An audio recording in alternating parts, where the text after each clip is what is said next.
Malaysian English is so difficult. There are so many things that I need to consider. I wish I had a Malaysian friend. Hey, I know I may be dumb sometimes, but you don't have to find another friend. I can help you with that. Wait, let me search it on the internet. Here, I found something. What is it?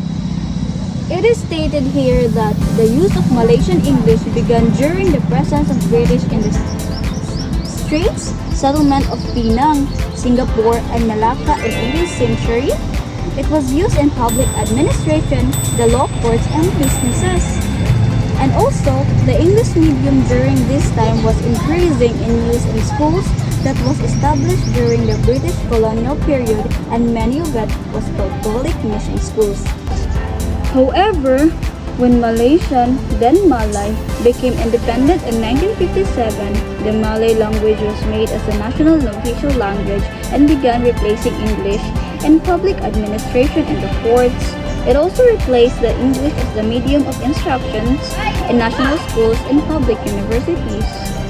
But don't you worry, even though not Malay is dominating in Malaysia, English still remains compulsory subject in secondary education and still widely used in private sectors, businesses, private higher education, and the media. And because English is taught in schools, it is not deniable that a lot of Malaysians really know how to speak English. Oh, that's a big step. It is a really big help for my report. Thanks, Trixie. But I need more tricks like the features, literacies, and language policies of Malay English. Also the sociopolitical development, identity, and power, and the challenges of Malaysian English. There's still a lot more tricks. Hearing this kind of conversation makes me miss my homeland lah. Ayo, what's with the faces? Why you look so shocked? Don't be scared. In fact, I can help you with your problem. So how? You want my help or not? Yes. Okay lah, since you nod your head like you're about to fall off, let's proceed.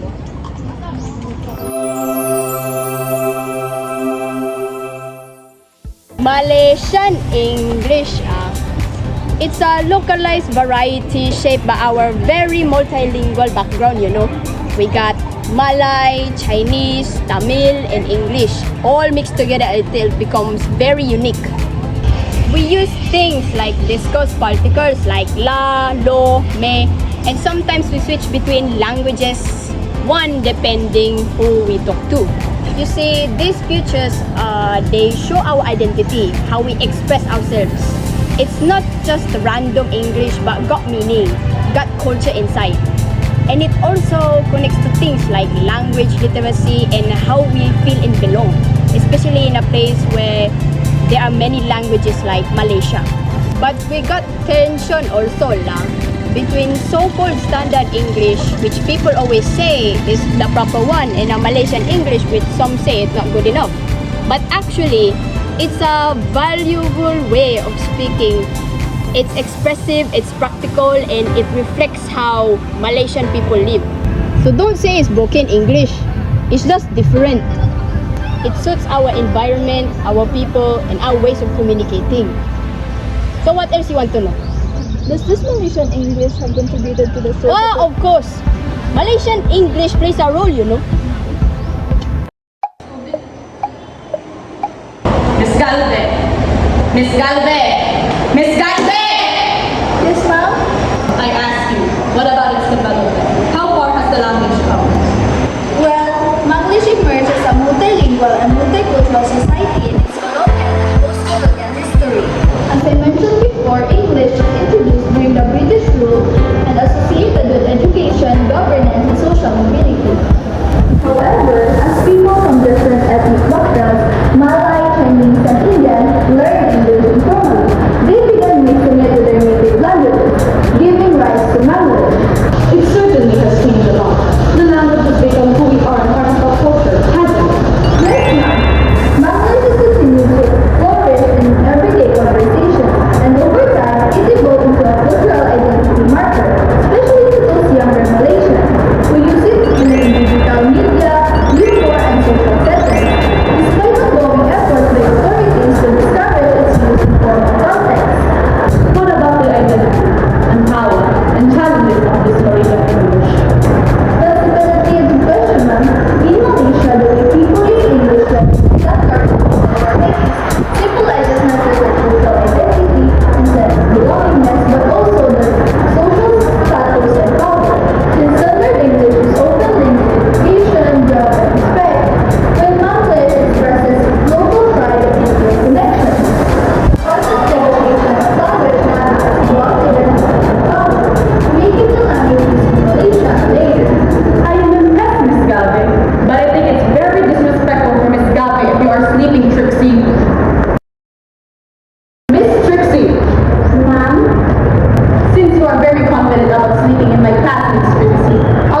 in society, ensuring that all students have the access to the quality of English learning instructions.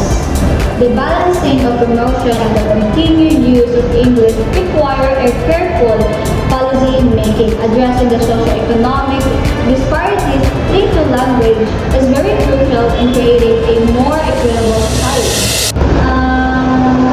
That's what you get for sleeping in my class. Sit down. That will be all. Thank you, Miss Sia. Sit down. I miss my hometown.